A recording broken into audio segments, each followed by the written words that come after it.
Hai, selamat pagi. Kembali lagi di Bella Ligaya, Bella roti bakar tanpa keju. Aku mau ngomongin sesuatu yang ya dibilangnya lah agak haram di Indonesia.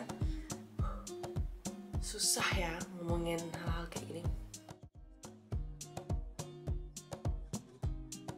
Buat yang nggak tahu, namaku Likaya. Aku dulu sempat tinggal di Indonesia. Dari umur 7 sampai umur, kalau nggak salah, umur 21. Terus aku pindah lagi ke Belanda. Ya gara-gara kangen ngomong bahasa Indonesia, kangen ngomongin ya hal-hal tentang Indonesia, ya jadinya bikin YouTube gitu kan. Kayaknya 1 bulan lalu aku bikin Instagram post yang ngenain hal-hal seperti seks, alat kelamin, hal-hal penting yang perlu kamu tahu tentang seks, tentang keperawanan, tentang kalau kamu kerjakan. Terus aku bikin poll di Instagram buat followersku yang mereka nggak berani lah nanya sama teman-teman atau sama orang tua. Pas aku tinggal di Indonesia tuh, di sekolah setauku tuh kita nggak diajarin tentang seks. Tapi pas aku pindah ke Eropa, ternyata di sini tuh emang normal, kita tuh harus belajar gitu. Jadi untuk mencegah hal-hal tidak diinginkan, I thought kenapa nggak aku bikin video ngejawab semua pertanyaan-pertanyaan kalian yang pengen kalian tanyain ke aku. Keeping it simple. Aku tahu sedikit tentang sexual intercourse, tentang hubungan seks, tapi aku juga bukan expert, aku juga bukan profesional, jadi aku juga nggak mau salah ngeinformasi teman-teman yang lagi nonton. Pertanyaan pertama, umur berapa hilang perawanmu? Ini aku mulai ngomongin ngilangin perawanku sama mulai membicarakan, berhubungan seksual tuh pas aku umur 12, muda banget. Terus akhirnya pas umur 13 aku ngelakuin, aku ngilanginnya sama sahabatku. Itu sih keren menurutku ceritanya, jadi aku bagi dikit. Setauku teman-temanku di sekelilingku tuh mereka ngilangin perawannya mereka sama pacarnya mereka. Ya jelas lah pas umur 13 tuh kita kira gitu lagi sayang gitu kan sama cowoknya kita. Temen-temenku kebanyakan sih nyesel pas ngilangin perawannya mereka, soalnya ya mereka pacaran, ngilangin perawannya, akhirnya putus, nggak ngomong lagi sama si cowok. Jadi aku mikir, oke, kenapa nggak aku ngilangin perawanku sama sahabatku, udah gitu ya nggak bisa diselingkuhin, nggak bisa dikecewain, namanya juga temen, nggak bakal ngilang gitu. Jadi sampai sekarang kita tuh masih temenan. Maksudku nggak ada perasaan nyesel ngilangin sama dia gitu. Buat yang nonton yang umurnya di bawah 18, aku saranin tunggu dulu sampai kamu umur 18. Bukannya aku bilang di Eropa itu orang-orang emang nunggu sampai umur 18.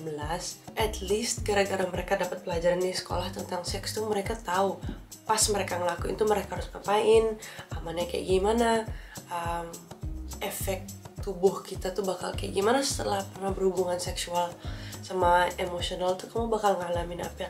Di sini tuh mereka udah agak siap. Aku juga pas masih kecil, pas umur 13 tuh nggak berani nanya orang tua, nggak berani nanya sama teman-teman. So ya, itu dia. Aku saranin tolong tunggu dulu. Kalau nggak ya please hati-hati. Next question.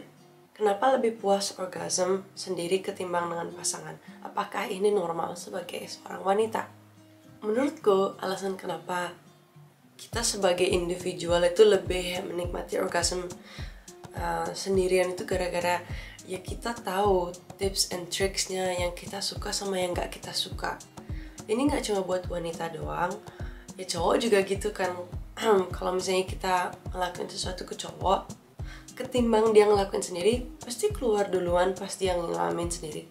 Saran aku ya buat siapapun yang menerima saran ini, komunikasi dalam sebuah hubungan itu important.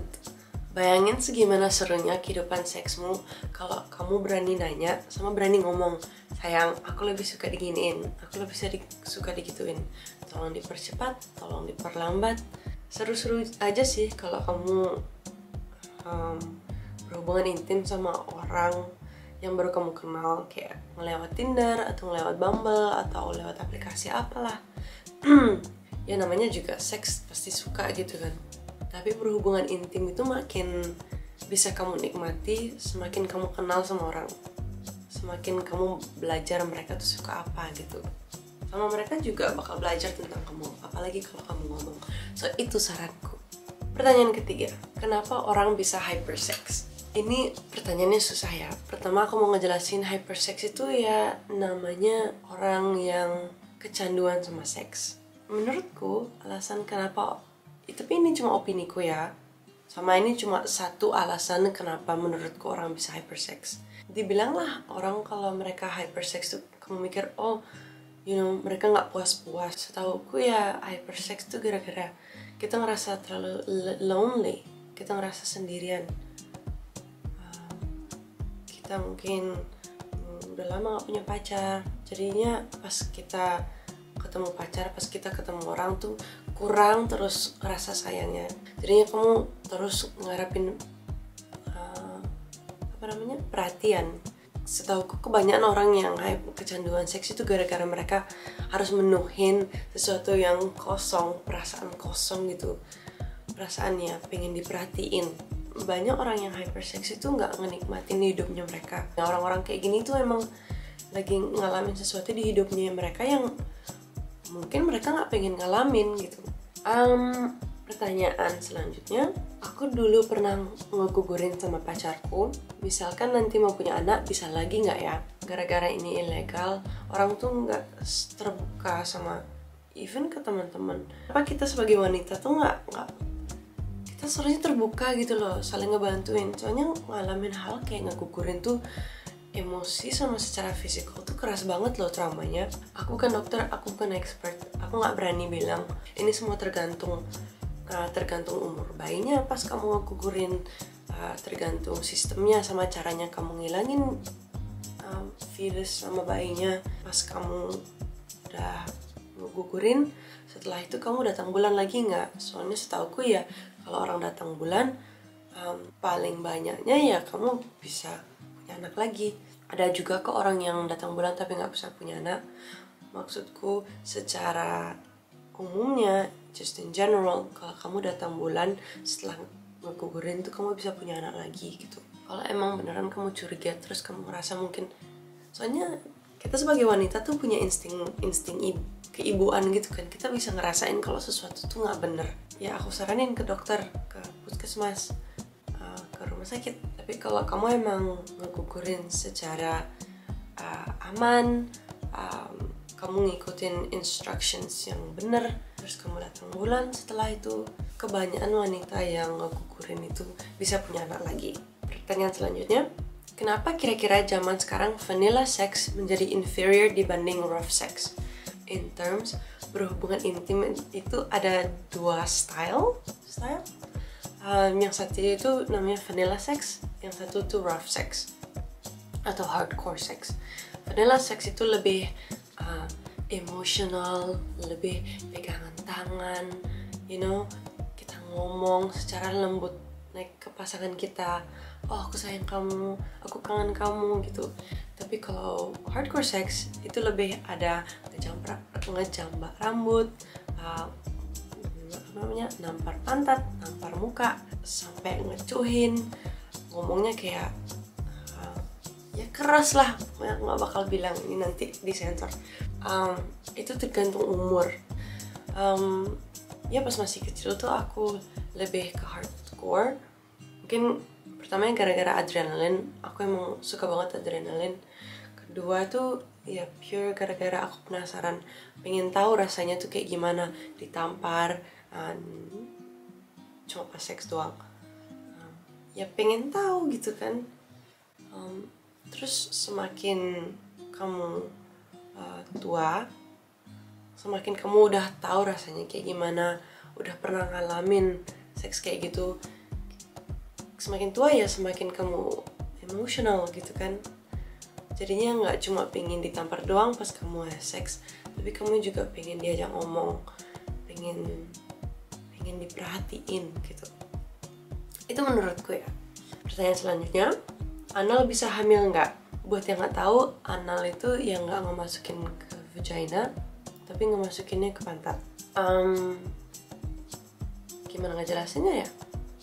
Bolongan pantatmu sama reproduksi telur-telurnya buat spermanya masuk itu nggak satu halaman. Kalau kamu anal, kamu nggak bisa hamil. Ya tapi mungkin pas keluar dikit itu terus masuk ke vagina, nggak bisa. Yang bisa terjadi kalau kamu ngelakuin anal, ya apalagi kalau nggak pakai kondom itu kamu dapat penyakit seperti HIV dan AIDS. Panjang lagi ceritanya, mending aku bikin video kedua tentang penyakit-penyakit, kalau berhubungan intim, soalnya itu banyak banget. Makanya aku terus ngulang, please pakai kondom. Nggak cuma buat mencegah punya bayi, ini buat mencegah penyakit-penyakit di kamu juga. Soalnya pas kamu kena penyakit STD namanya, itu nggak bakal bisa hilang loh. So, pakai kondom. Jika tidak keluar di dalam, apakah bisa hamil? Good question. Oke.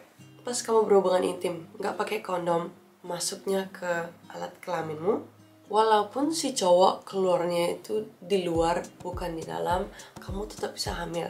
Sebelum dia keluar, itu udah bakal keluar dikit. Bahasa Inggrisnya itu namanya pre-ejaculation. Itu sedikitnya itu udah cukup loh. Kamu cuma perlu 1 masuk telurmu biar kamu tuh bisa hamil. Jawabannya yes. Ada yang namanya pre-ejaculation, itu keluar dikit sebelum keluar banyak. Itu cuma biasanya nggak ngerasa, jadi mereka juga nggak tahu pas keluarnya itu mereka di dalam. I swear, pakai kondom. Masih banyak no. Kayaknya mendingan aku bikin video bagian part 1 sama part 2 deh. Kayaknya bakal kelamaan deh kalau aku bikin di satu video. Ya deh, ya gitu aja deh. Atau kalau kalian bilang di komen, nggak terlalu suka topiknya nih, mungkin aku stop. Kayaknya segini aja videonya. Makasih yang udah nonton, makasih yang udah nanya pertanyaan di Instagram.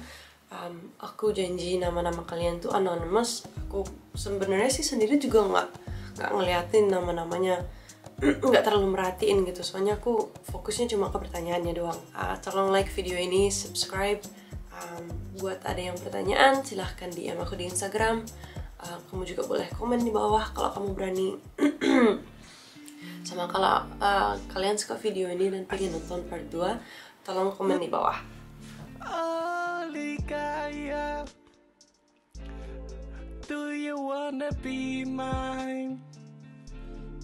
We will drink wine.